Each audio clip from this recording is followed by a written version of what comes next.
What if there was one psychological sign in men, something so subtle yet so destructive that Carl Jung believed could ruin relationships, careers, and even entire lives? A hidden flaw that, when left unchecked, breeds arrogance, emotional repression, and self-sabotage.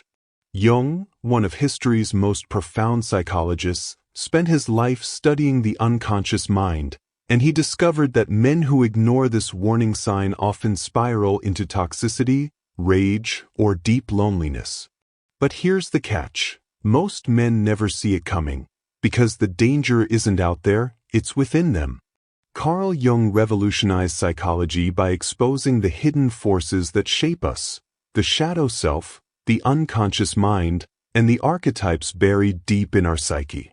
He warned that men, in particular, face a unique peril when they refuse to confront their darkest impulses, instead masking them behind false confidence, blame, or aggression. But what is this dangerous sign, this invisible trap that so many men fall into without realizing it? And more importantly, how do you escape it before it's too late? Stay with me, because this could change everything you think you know about masculinity, power, and the battles we fight within ourselves. Carl Jung's concept of the shadow is one of his most profound contributions to psychology, the idea that within every person lies a hidden reservoir of repressed instincts, desires, and emotions that we refuse to acknowledge. These are the parts of ourselves we deem unacceptable, our rage, our shame, our deepest fears, and so we bury them deep in the unconscious, where they fester and grow stronger in the dark. But the shadow doesn't disappear just because we ignore it. Instead, it seeps out in unexpected ways: sudden outbursts of anger, irrational prejudices, self-destructive habits, or even an inexplicable attraction to the very things we claim to despise. For men, this repression is often amplified by societal expectations that equate masculinity with stoicism, dominance, and emotional detachment. From a young age, boys are taught that vulnerability is weakness, that sensitivity is unmanly, and that true strength means never showing doubt or fear. The result? A fractured sense of self where entire dimensions of human experience are locked away, not because they don't exist, but because they've been deemed forbidden. This cultural conditioning creates what Jung might recognize as a breeding ground for toxic masculinity, not in the politicized sense often debated today, but as a psychological phenomenon where the shadow runs unchecked. When a man is taught that his worth depends on control, aggression, or invulnerability, he isn't just denying his softer emotions. He's also giving his shadow free rein to express itself in distorted, often destructive ways. The man who claims he never feels fear might suddenly erupt in road rage. The one who prides himself on emotional detachment might drown his loneliness in alcohol or hollow conquests.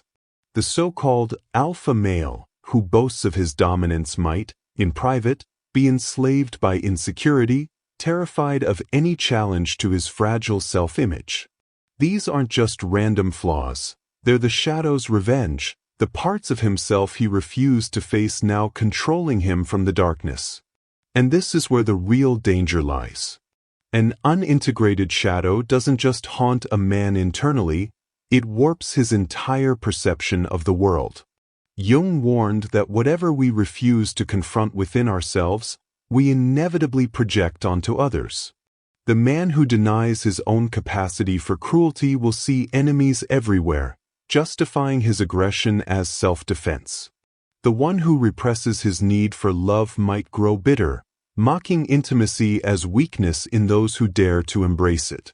Even ambition, when driven by unconscious shame, can twist into a compulsive need to dominate, not because the man truly wants power, but because he's running from the gnawing void of his own disowned self. This is why so many men, even those who seem successful, find themselves trapped in cycles of rage, addiction, or empty achievement. They've spent their lives building a persona, a mask of strength, while the shadow grows hungrier beneath the surface. The tragedy is that this fracture isn't inevitable. Jung's work reveals that the shadow isn't evil, it's simply untamed. The same intensity that fuels a man's rage could be channeled into courage. The sensitivity he suppresses could become empathy. The fear he denies could, if faced, transform into wisdom. But this requires something most men are never taught: the willingness to descend into their own darkness, not as conquerors, but as explorers. It means asking the terrifying questions: what have I disowned in myself? Where am I lying to myself about who I really am? The answers aren't always flattering, but they're the only path to true strength, not the illusion of control, but the resilience that comes from wholeness. Because a man who knows his shadow can never be controlled by it. The most dangerous man is not the one who wrestles with his demons, but the one who refuses to admit they exist. At the heart of countless personal and societal catastrophes lies a single, corrosive pattern: the unexamined ego. This is the man who, rather than facing the uncomfortable truths within himself, constructs an elaborate fortress of denial, deflection, and self-deception. He mistakes the walls he's built for strength, never realizing they are his prison. Jung saw this as the root of much human suffering, not evil in its purest form, but something perhaps more insidious: a profound lack of self-awareness that allows darkness to flourish unchecked. When a man cannot bear to look at his own imperfections, he doesn't eliminate them, he simply forces them underground, where they mutate into something far more destructive. The symptoms of this condition are tragically predictable. Observe the man who reacts to even gentle criticism with disproportionate fury.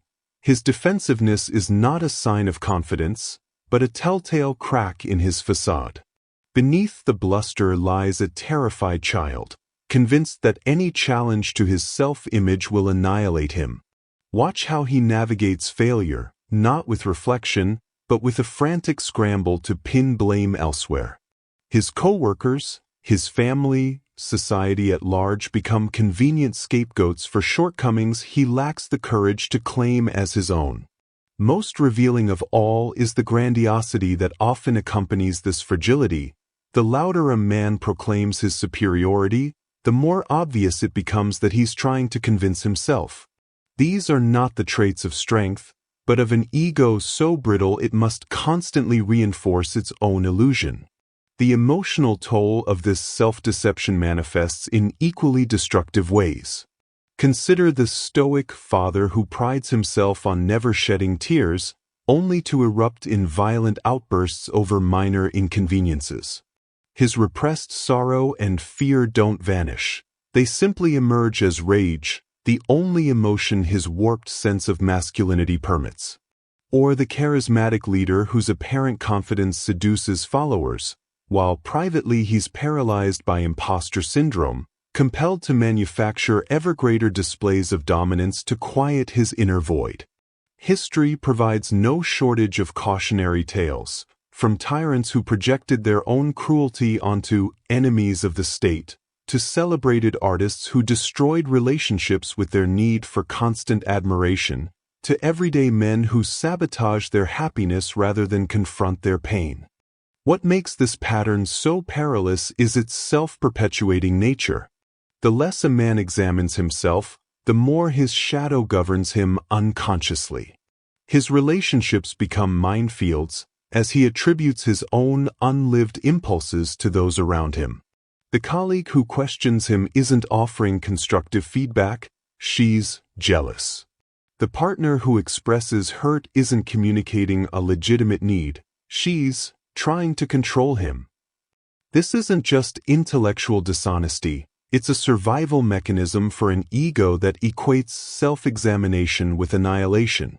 The tragedy is that in fleeing his own humanity, his flaws, his vulnerabilities, his complexities, he becomes something far less than human, a puppet of forces he won't acknowledge, doomed to replay the same destructive patterns while wondering why happiness eludes him. Yet within this bleak portrait lies an unexpected hope. The very intensity of these symptoms, the defensiveness, the rage, the grandiosity, are actually clues, flares shot into the night sky of his psyche. They mark the exact places where growth is possible, if only he would stop running. For the shadow's greatest secret is this: it doesn't want to destroy him. It simply wants to be seen. That colleague he dismisses as jealous might mirror his own professional insecurities. That partner he accuses of neediness might reflect his own disowned longing for connection. Even his most toxic behaviors are, in their twisted way, attempts at self-preservation, just strategies that stopped working long ago. The path forward isn't self-flagellation, but the radical act of turning toward what he's spent a lifetime avoiding. Not to judge it, but to understand it. Not to eliminate it, but to integrate it.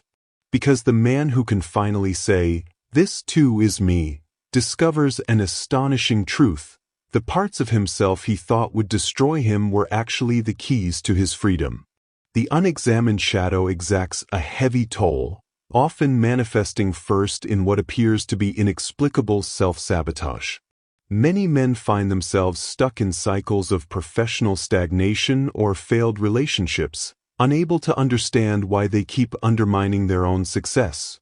The brilliant entrepreneur who suddenly tanks his own business after a streak of victories isn't acting against his own interests. He's being driven by unconscious forces.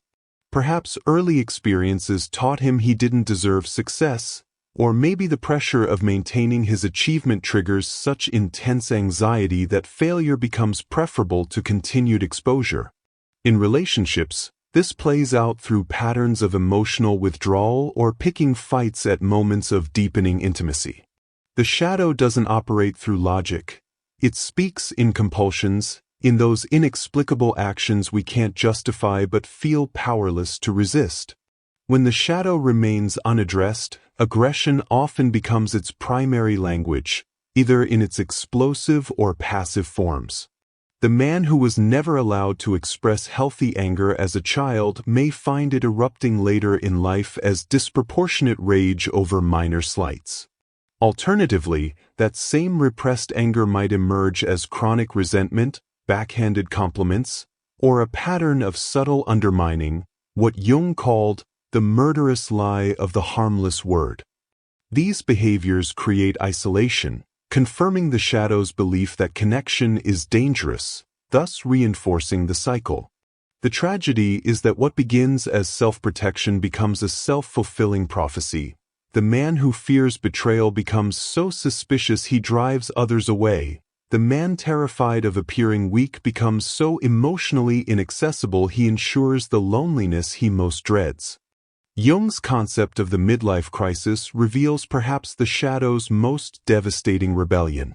Around middle age, many men experience a profound sense of emptiness despite outward success, what Jung described as the afternoon of life, demanding what was sacrificed in its morning. The corporate lawyer who abruptly abandons his career, the devoted father who destroys his family for an affair, the workaholic who develops sudden debilitating anxiety, these aren't random breakdowns but the psyche's desperate attempt at course correction. The persona, the mask we show the world, that served in youth becomes a prison in maturity. When integration fails to occur naturally, the shadow forces the issue through crisis. Those who misinterpret this as mere selfishness or instability miss the deeper psychological truth. It's the soul's last-ditch effort to reclaim wholeness before it's too late. History offers stark examples of both paths. Consider the contrast between two powerful figures, King Henry VIII, whose unexamined shadows led him through 6 marriages and a trail of executions, versus his contemporary Michelangelo, who channeled his inner turmoil into transcendent art. Both men possessed towering ambition and volcanic tempers, but where Henry remained enslaved by his impulses, Michelangelo used his shadow as creative fuel. In modern times, we see executives who destroy companies through unchecked arrogance versus those who transform failures into wisdom. The common thread isn't the absence of darkness, but the relationship to it. The men who thrive aren't those without shadows, but those who've learned to converse with them, who recognize that their worst impulses contain energy that, when harnessed, becomes their greatest strength. The paradox of shadow work is that what feels most dangerous to confront, our shame, our neediness, our primal rage, often proves to be the very material of our redemption. The businessman terrified of appearing vulnerable discovers that acknowledging his fears makes him a better leader. The artist convinced of his own fraudulence finds that admitting his self-doubt unlocks authentic creativity. Even the most destructive patterns contain buried wisdom. The man who constantly picks fights might be protecting childhood wounds that, when finally acknowledged, become sources of profound empathy rather than conflict. The shadow doesn't disappear through integration. It transforms from enemy to ally, from saboteur to strangely faithful guide. This is Jung's most hopeful revelation, that our darkest corners hold not just what we fear becoming, but what we most need to become whole. The journey of shadow integration begins with the courageous act of turning inward, not as an act of self-indulgence, but as the most practical form of self-defense. Shadow work, at its core, is simply the practice of bringing light to what has been exiled to darkness. Journaling becomes a powerful tool here, not the superficial listing of daily events, but the kind of raw, unfiltered writing where a man asks himself the dangerous questions. When have I been cruel and pretended it was strength? When have I called my fear reason, or my cowardice patience? Therapy offers another pathway, particularly modalities like Jungian analysis or depth psychology that specialize in navigating the unconscious. For those resistant to clinical settings, meditation can serve as a backdoor to the shadow. In the silence between thoughts, what uncomfortable truths begin to surface? The key isn't to judge what emerges, but to observe with detached curiosity, like a scientist studying a fascinating new specimen. Vulnerability, so often mistaken for weakness, is actually the precision tool for dismantling the ego's defenses.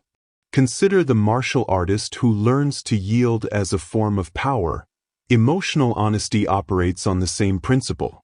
When a man can say, "I'm scared," instead of masking fear with aggression, or admit, "I was wrong," rather than doubling down on mistakes, he doesn't lose authority, he earns authentic respect.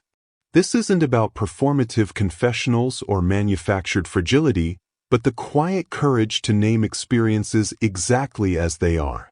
A simple but transformative practice. At the end of each day, identify one moment where you disguised vulnerability as something else, then replay how honesty might have changed the interaction.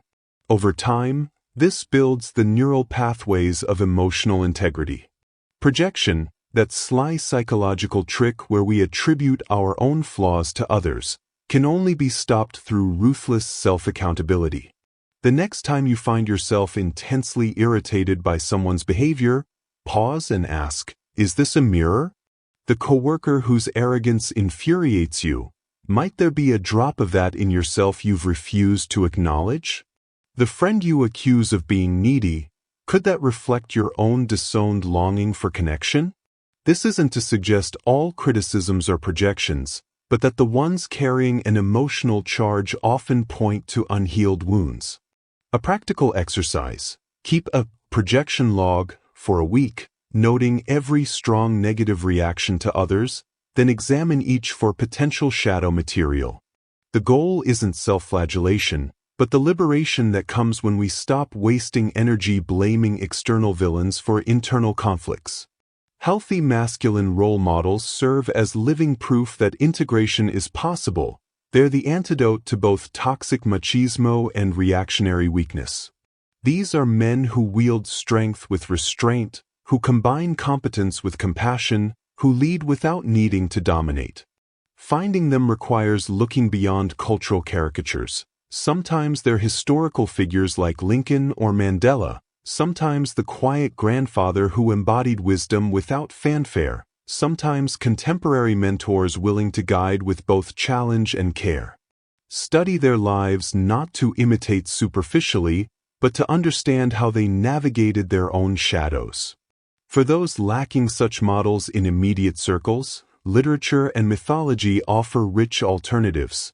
The Odysseus who wept for home, the Buddha who sat with his demons until they became teachers.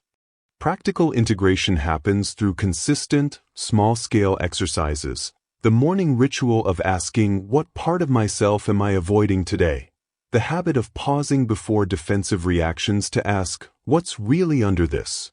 The weekly review where you examine conflicts for shadow patterns. More advanced work might involve dialoguing with the shadow through active imagination, writing a conversation with your repressed anger or fear, letting it speak freely without censorship. Physical practices like yoga or martial arts can help too, as they train the body to process emotions that the mind has suppressed. The key is recognizing that shadow work isn't a one-time excavation, but an ongoing conversation, like maintaining a garden rather than conducting an archaeological dig. Every small act of honest self-recognition weakens the shadow's destructive power while harnessing its creative energy. The ultimate aim isn't to eliminate the shadow, an impossible task, but to develop what Jung called a tolerant relationship with it. Like learning to sail rather than trying to calm the sea, integration means gaining skill in navigating inner turbulence. The man who achieves this finds his former weaknesses transformed into unexpected strengths. His temper becomes passionate conviction, his fear becomes prudent awareness, his neediness becomes the capacity for deep bonding. What once threatened to destroy him now fuels his highest expression. This is the alchemy at the heart of Jungian psychology, not the perfection of human nature, but the redemption of it. The shadow, when befriended, stops being saboteur and becomes the unlikely key to becoming not just a better man, but a complete one. The path of shadow integration ultimately leads to what Jung envisioned as the highest expression of masculinity, the emergence of the wise elder archetype. This is the antithesis of the tyrant who rules through fear and fragile ego. Where the tyrant demands submission, the elder earns respect through hard-won wisdom. The tyrant is enslaved by his need to dominate, while the elder exercises power with restraint, understanding that true strength lies in what you choose not to do. Where the tyrant projects his insecurities onto enemies real and imagined, the elder recognizes that every external conflict mirrors an internal one waiting to be reconciled. This transformation doesn't happen through the suppression of masculine energy, but through its refinement, the raw power of youth tempered by introspection and compassion. Men who undertake this inner work discover an unexpected truth. Facing their shadows doesn't diminish their masculinity, but deepens and authenticates it. As leaders, they become uniquely effective because they no longer lead from egoic need but from genuine vision. Their decision-making clears as personal insecurities lose their grip. In relationships, they trade the exhausting performance of false invulnerability for the liberating intimacy of being fully known. The integrated man isn't threatened by his partner's strength because he's no longer defined by dominance. His security comes from within rather than from controlling external circumstances. Perhaps most profoundly, he finds fulfillment not in endless achievement designed to prove his worth, but in meaningful engagement with life that flows from knowing his worth is inherent. Mythology offers powerful examples of this transformation. The Greek god Hephaestus, initially rejected for his imperfections, channeled his pain into divine craftsmanship, his lameness becoming the source of his unique creative power. In Arthurian legend, Merlin's wisdom grew not from perfection but from embracing his dual nature as both sage and wild man. Modern parallels abound in figures like Nelson Mandela, whose 27 years in prison could have bred bitterness, instead forged a leader capable of remarkable reconciliation. Contemporary examples might include figures like psychiatrist Viktor Frankl, who transformed Auschwitz suffering into logotherapy, or even fictional characters like Atticus Finch, whose moral courage stemmed from examined principles rather than macho posturing. These exemplars share common traits: comfort with complexity rather than rigid black and white thinking, the ability to hold power gently rather than clutch it desperately, and perhaps most tellingly, a sense of humor about themselves that reveals their hard-won humility. The integrated masculine doesn't claim to have all the answers, but has learned which questions matter most.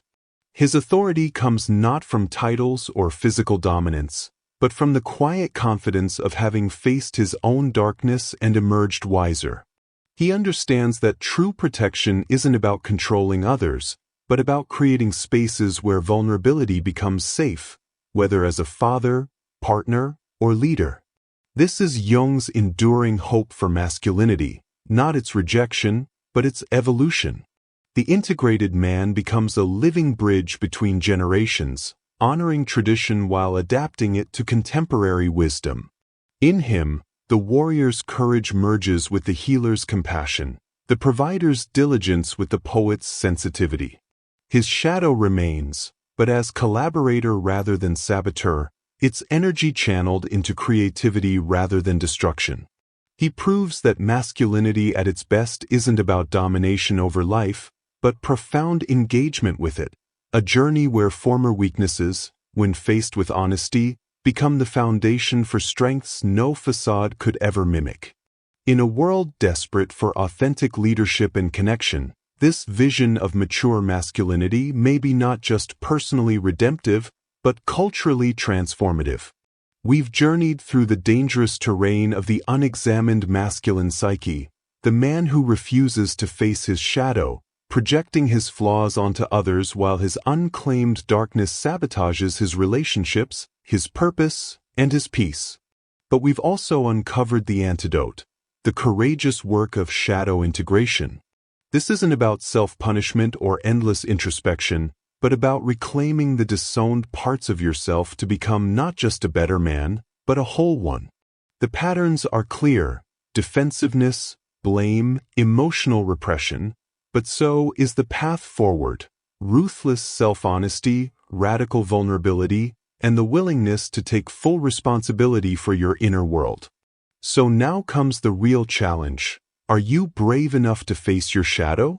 Not theoretically, not someday, but now, in the quiet moments when no one is watching?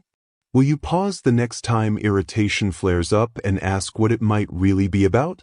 Will you examine that recurring failure or relationship pattern not as bad luck, but as a message from your unconscious? This isn't about judgment, it's about liberation. Every great hero's journey in mythology involves a descent into darkness before emerging transformed. Your shadow isn't your enemy, it's the unlit path to your fullest potential.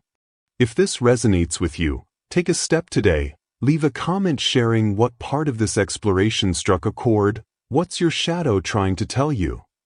Your insights might help others on their own journey. Subscribe for more deep dives into Jungian psychology. Next week we'll explore the dark side of the anima, Jung on women's psychology, where we'll unravel how men's unconscious projections onto women reveal even deeper layers of the psyche. Until then, remember, the most dangerous man is the one who won't face himself. But the most powerful? That's the man who does. The choice is yours.